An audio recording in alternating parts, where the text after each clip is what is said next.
做了三皈依以后，要时时刻刻来警惕自己。你既然做了佛弟子了，要跟佛越来越接近，要跟佛越来越和好。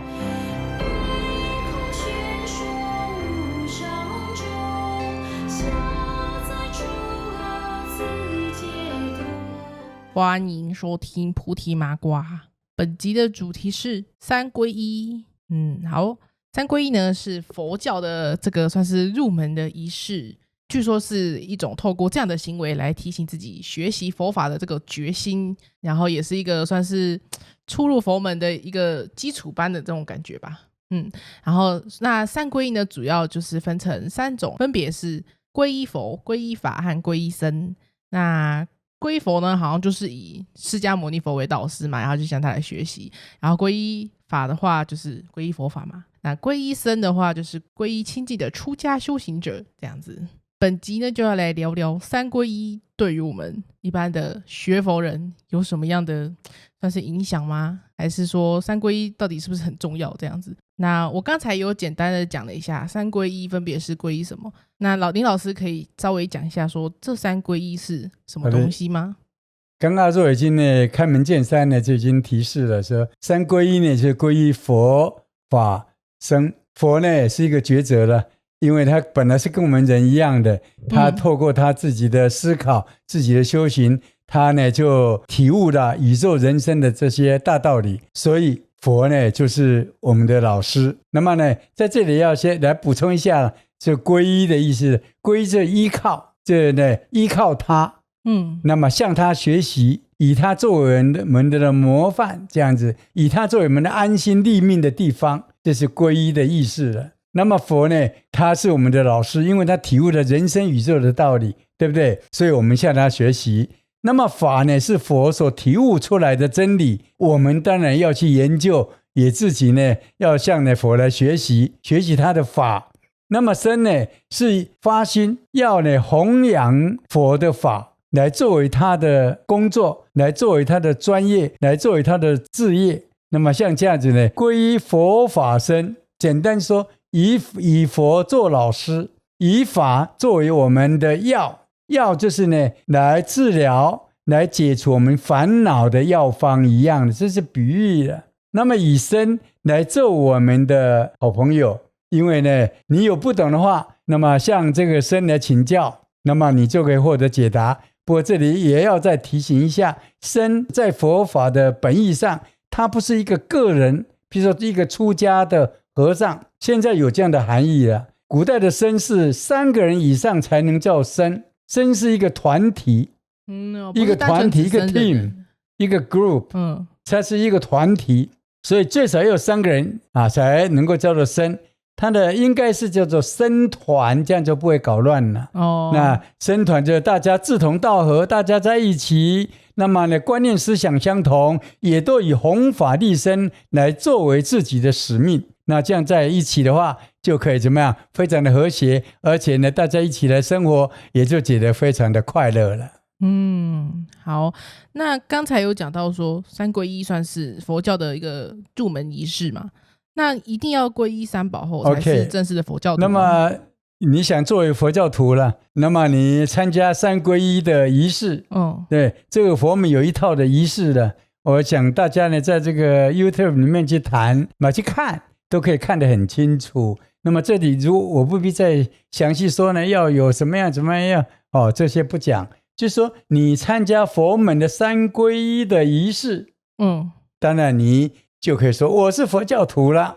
如果没有参加三皈依的仪式，你也可以在你的内心，你认为说我也是佛教徒。为什么呢？你没有参加这个仪式，但是你私底下真心的非常诚意的认为佛是我的偶像，佛是我的老师，我来向他学习，可不可以？可以，对不对？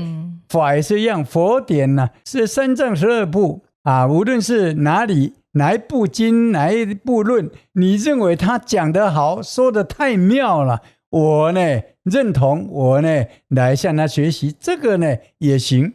第三个你认为说这个僧团他们为了弘法利生在奔走，在那边努力，我非常赞成。我认为他也是我的老师，他也是我的好朋友。在私底下，你在私底下这样认同了，你也算是你皈依的僧团了。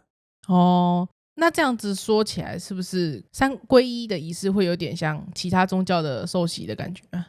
哦，这个基督教受洗，他们认为说你才是基督徒了。对啊，那我刚刚讲过了，你参加了这个皈依的典礼，对不对？那典礼完之后会发给你一张那个皈依证。比如说我在别的那个集数上里面有讲到，我的皈依证现在还在，72年了，71，我83嘛，我12岁皈依，所以呢有71年的时间呢，我的皈依还在，我的皈依证，皈依证还在。那么呢，就算我那个证书丢掉了，我还是佛教徒啊，对不对？所以呢，基督教的受洗自然是基督徒，佛教的三皈依自然也是佛教徒。不过刚刚提到了，你没有参加这个仪式，对不对？但是你心悦诚服的认为佛法僧可以做我的老师，可以做我处事的这样的一种呢，模范。他们呢就可以呢引导我走向人生的真善美。那你没有皈依，你可以大声的讲出来，我也是佛教徒。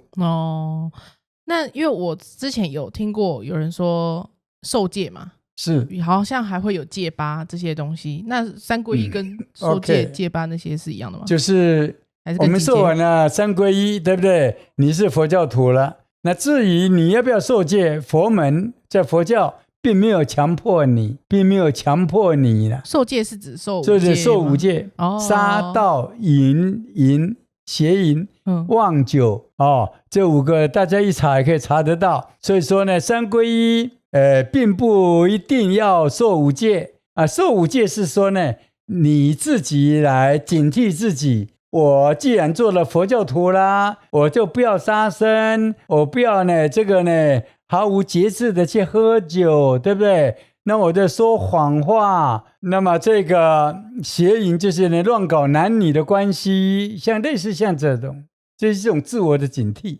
因为我查到是说，好像三皈依是比较一个基础的入门仪式，是，然后五戒是一个比较进阶的，是，就是你不做也没有关系，因为守戒的人也可能犯戒不受戒的人，他有可能呢也非常的谨守那5戒。对，所以呢是说呢，如果你认为我应该要来受戒，因为受戒它可以怎么样，时时刻刻来警惕我，对不对？那无妨，就你自己的认知了。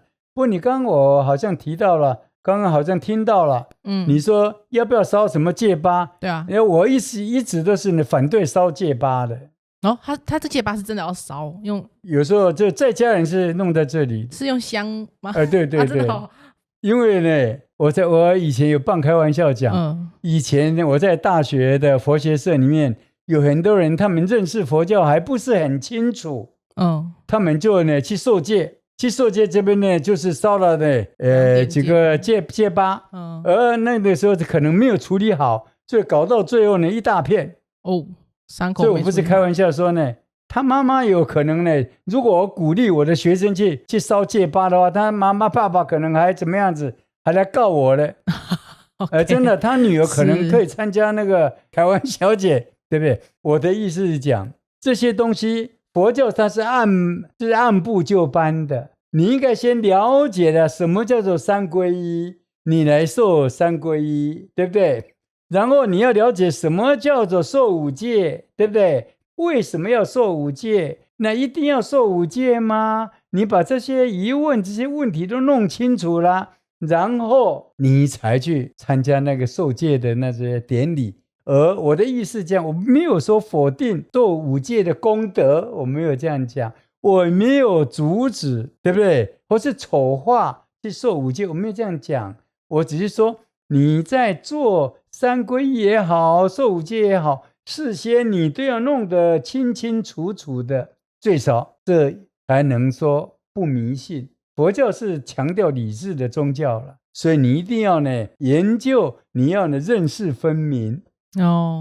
好，那皈依三宝是由出家人来让在家居士来皈依三宝吗？就是这个仪式的举行。 OK， 这问题比较严肃一点呢。在原则上啊，我个人是赞同三皈依呢是师父们的他们的专责，他们来呢为在家的这些弟子们、这些佛教徒，来收他们为徒弟，来这个行三皈依礼，这点我原则上是赞成。但我记得我在60多年前的时候，到台中联社的时候，我的老师像李炳南老师呢，我记得他就有收这个徒弟，但是呢，我呢并没有去让他呢行这个三皈依礼。是说老师你没有去？我没有去，因为我还是比较赞成出家人来行三皈依礼会比较好，我个人比较认为这样子的。但是对于李老师他呢来说这个弟子们来皈依，这个我呢也没有觉得什么奇怪的。为什么呢？因为我们刚刚也讲到三皈依有可能只是一个仪式，入佛门的仪式，就算你没有呢三皈依，你也可以呢是怎么样？是佛弟子，你也可以成佛了，很简单这样子的。那么李老师以前他为什么要以一个白衣，白衣就是在家的信徒了以一个白衣来接受呢，来做出家人的这样的一种呢三皈依的仪式，对，这样的一个仪式，这样的一种工作。因为在台湾刚光复的时候，那时候可能出家人比较少，它不像基督教，每一条街可能呢，每一条路上，对不对，都有教堂，是不是？每一个乡镇都有。那么在早期的话，可能呢，你佛事都要到呢山上去，在比较偏僻的地方，不普及啊。所以呢，李老师他自己也讲，我只是替代佛教来接引很多学佛的这些呢众生来走进佛门，我并不是把他们纳为我的私产，我私人的徒弟。他们一进到佛门以后，他是向所有的出家的师父们，当然也包括在家人来学习了。我没有私心了，所以他以一种坦荡荡的心来接受很多人的皈依，这一点我也没有话说。但是我个人不会去说我的学生来作为我的弟子，就是呢来行三皈依礼，这点不做。我学生有很多，有的人还怎么样，还跪下来说：“老师，请你收我为弟子嘛。”这一点我不做，对不对？我认为我的工作只是靠这只嘴巴，对不对？怎么样把佛教的道理，把它深入浅出，把它讲得浅白一点，让很多学生、青年朋友，还有初基初学的这些人能够了解佛法。那有一天他们想要做佛教徒啦，他们自己去寻找他们心目中理想的师父。那么这个在我常常强调，这叫做弘法利生，也需要分工合作。我做好我自己的工作，不是我分内的工作，我不会勉强的去做，而且我也不想去做。好，那皈依三宝后的居士啊，是可以吃荤的吗 ？OK， 那么呢，因为常常有的人呢，他认为说释迦牟尼在印度呢，他的托钵为生啊，他也没有吃素啊，所以呢，我们也就不必吃素了啊。对于这样的理论，我也不想去辩驳他，但是我只是这样讲呢，因为佛教的它呢立教的这个根本的精神就慈悲了，除了智慧以外就是慈悲了。那么如果说在西藏呢，在很多的地方，为什么？因为那边可能没有种不出蔬菜来，对不对？那么你现在在海边，它那个呢土地可能盐分很重，它除了捕鱼，它就没有办法维生。像这些特殊的案例之外啦，如果你今天譬如说我们今天在高雄，对不对？你走出去我们这美术馆这附近，那么素食就有4家你就可以吃到。那么呢，我是认为说，真正的没有蔬菜可以吃，那佛教还提供你所谓的三净肉，对不对？不是你不要自己去杀生，那只动物呢快要死的时候，它的哀嚎你没有听到，你也没有目睹到，没有亲眼去看到。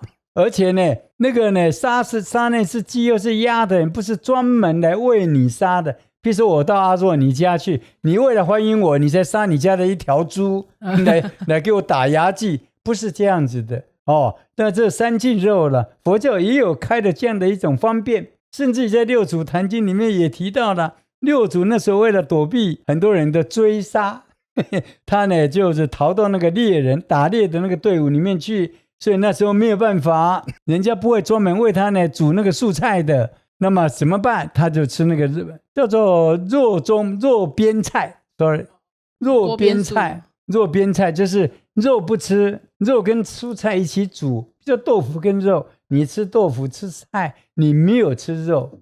那么佛教其实也开了很多的方便的法门呐。那么我的意思是讲呢，如果能够不吃肉，还是吃素好。我那时候在给孩子们讲故事，孩子讲他说呢，说玉米香，玉米脆，玉米比那个鸡肉好上千万倍，像类似这种的。因为杀生害命，我到了83岁，我就觉得呢，总是一件残忍的事情。那么抱歉我的多话。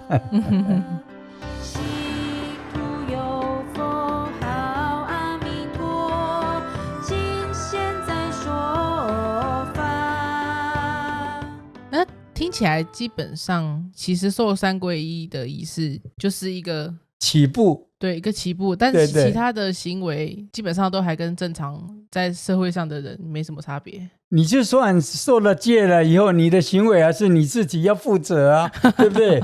我的意思讲，这些东西给我们一种无形中的督促，一种警惕，时时呢去提醒自己，在佛门之中，作为一个佛弟子，应该要谨言慎行，对不对？慢慢的朝着呢理想的道路上呢去走。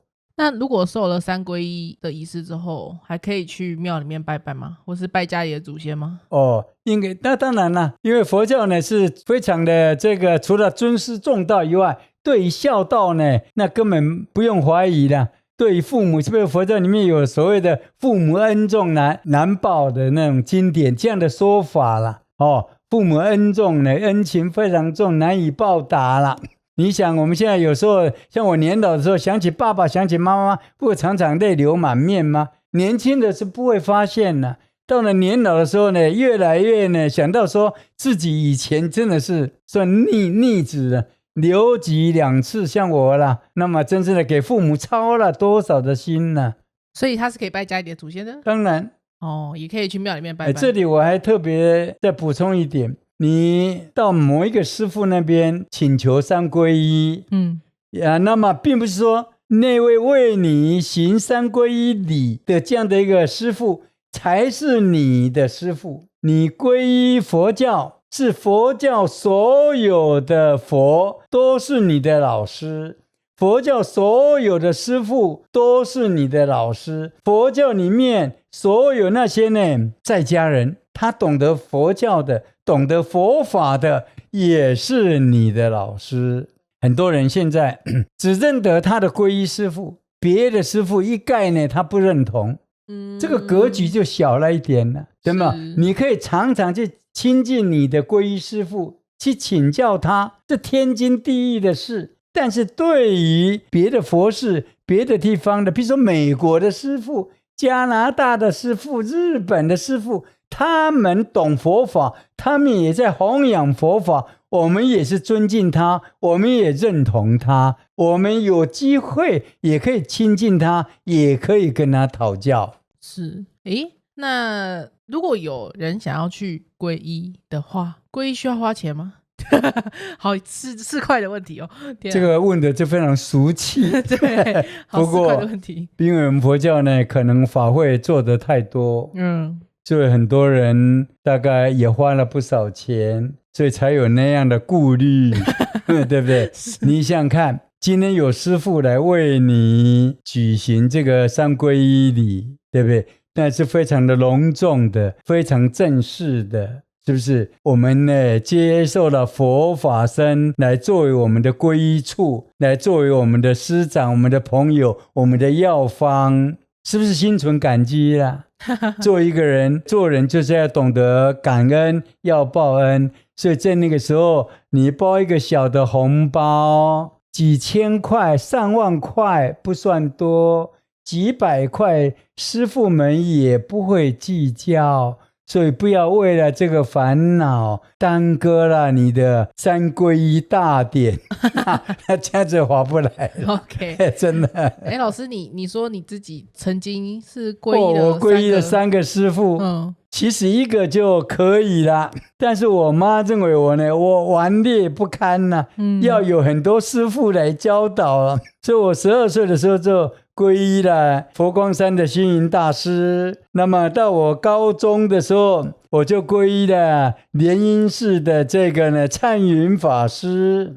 那么等到我高3的时候，那么就又皈依了栖霞金舍的月基法师。甚至于到我出来教书为人父母的时候，我妈还叫我要皈依那个开正法师，因为开正法师是我妈的剃度师父了。但是开正师父很幽默，他就笑笑的讲说，不要了不要，3个已经很多了，我何必还是挤在你的师父中间呢？对不对？他说不用，开正法师虽然不是我的皈依师父，其实我到中年以后一直到年老，我最常提起的还是开正法师，对不对？跟我他很最疼我，那么跟我合作干嘛？比如说百科全书啦，还有佛教儿童丛书啦，有没有？还有那个是开正法师他所办的这个大专学佛营呢，我没有1年不参加的。所以说虽然不是我的皈依师父，但是我们仍然可以跟他合作，仍然可以亲近他，这是毋庸置疑的。老师，那你当初皈依的时候有花钱吗？我小时候都是我妈帮我付的，所以我3个师父我都没有包红包。但是有妈妈，尤其到最后开正法师才好玩。我每一次要拿红包给他的时候，你自己都缺钱了，还这样装着很有钱的样子，还要包红包。所以他的跟弘法师其他师父们讲说，林老师的红包大家都不准收。我太感谢那个开正法师了，但是我妈就不这样想。每一年我妈就住在弘法寺，所以她都希望我除夕夜一定要拿一叠钱小钞票，要去换成那个100的，然后所有里面的师父每一个人多多少少都要给一点。我认为这是台湾人的一种人情味了。这也是佛教里面的一种尊师重道的好方法。师父们一年到头都非常的勤苦，他们都有工作，都领有工作，他们有执事了。领有工作，就是他们有他们自己的工作，要服务的那种岗位了。他要去担任那种执事，寺庙的执事。所以到利用那个，你在那个公司里面都要有尾牙啦，还有发年终奖金啦，对不对？所以我们那个过年的时候来跟这师父们表示我们内心的一种感激。不一定是我们的皈依师父，其他的师父们我讲过了，皈依僧呢是皈依僧团呢，每一个人的师父都是我们的师父，我们向他感谢，向他感恩。那我看到有一些居士或是出家的法师，他们每天都会要念经嘛，早晚课之后都会有这个三皈依，对，他们都要念三皈依的经文呢。是，然后经文就是这样子，就是自皈依佛，当愿众生体解大道，发无上心；自皈依法，当愿众生深入经藏，智慧如海；自皈依僧，当愿众生同理大众，一切无碍。是，对啊，他们都要念这个经文耶。是，有皈依三宝之后的人都要念这些东西吗？是，这段经文呢，在佛经里面呢，是用来勉励我们这个皈依过的这些弟子们，或是即将要皈依，或是还没有皈依而跟佛有缘的人，要记住，如果你有一天你皈依了佛啦，那么呢就要发愿，就希望是不但是你自己当愿众生，不只是你自己而且你希望众生们也都能够体会了解佛这种伟大的真理，他所体会出来的这些道理。那么呢，怎么样子呢？发无上心，就是有一天自己要努力去修行，能够变成觉者，佛就觉者了。因为只有真正的觉悟了，才能够来拯救娑婆世界的众生。第二个呢，就是说呢，你皈依的法，你就要怎么样子？深入经藏，要去看佛书了。深入经藏，3藏12部，能看多少你就尽量努力去看。那么呢，智慧如海，然后你才能像海一般的这样的大的智慧，才能度众生。那么呢，最后一个，你呢去这个同理大众，这个同理不是佛教呢想要去当总统或是当什么做官，不是。这个同理就是呢，来降服众生的骄傲、贪嗔痴，把他们这种呢坏的习气、坏的习惯、坏的心眼怎么样，把它同理好，就是把它降服，把它呢治疗，让他们怎么样子能够痊愈，能够非常的平静、平淡，非常的安乐。那么呢，一切无碍，就希望这样的话，你度众生的工作就不会有什么困难了。所以深入经藏也好，想要努力修行成佛也好，其实就是为了要去度众生，能够顺利，非常的顺手，没有什么样的挂碍。那在林老师的《佛教的精神与特色》这本书里面有讲到三皈依的部分，那我现在来念一下。什么叫做三皈依呢？就是以佛法僧做我们立身处世的模范。佛是个具有真知灼见、大觉大悟的人，他是我们人类最慈祥伟大的导师，所以我们要向他学习。法是佛所觉悟的道理，是一盏不灭的明灯，能够引导我们走向幸福快乐的境地，所以我们要深入研究。僧是严守戒律的出家人，他们抛弃人间的富贵，弘扬佛法，普度众生，是我们在生活中最亲近看得见的导师，所以我们要向他们请教。刚刚阿若念的这一段呢，是我26岁的时候，那么呢，对于佛法僧的所下的这些定义啊，我记得当时有在香港啦，还有在国外或是在台湾有些师父啊，他们的皈依证，就是他在收徒弟的时候，他们的皈依证呢就印上了我刚刚阿若呢你念的这几行的这样的一个说明啦，我那时候觉得非常的高兴啊，这是比较白话的。那刚刚讲的那个佛经里面的那种呢，所谓的深入经藏啦、智慧如海啦、同理大众啦、一切无碍，那是经典的文字比较深奥一点，可能有的人呢比较不了解，大家可以把它呢来参照来看，就可以真正去了解什么叫三皈依了。好，如果说有一个居士，有一个人受了三皈依之后，可是他又犯了一些错事的话，这样子会不会罪加一等，让那个惩罚加剧呢？就是罪业会不会比较重？多加一等或是没有多加一等呢？这一点呢，如果我们先暂时搁去不讲了。也就是说你有没有受三皈依了，你犯了错，你所担负的因果是一样的。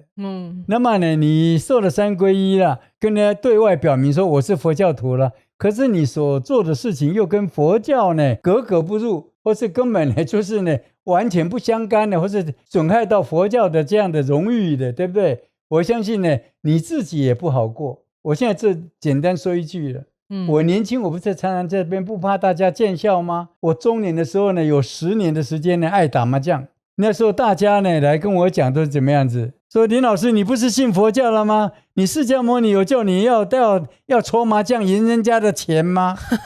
老实讲，我到最后为什么改了呢？除了妈妈天天掉眼泪以外了，我每一次听到很多人在那个牌桌上这样来损我贬我的时候，我常常忍不住呢都掉眼泪，他们不晓得我都有哭，都是掉眼泪的。我到最后我不能，我常想呢，我逼到最后呢我没有改，我不能退出。虽然我一大把我自以为我的技术很好，虽然我输了不少钱啦，但是我常跟我说，我如果继续打的话，佛也不会原谅我。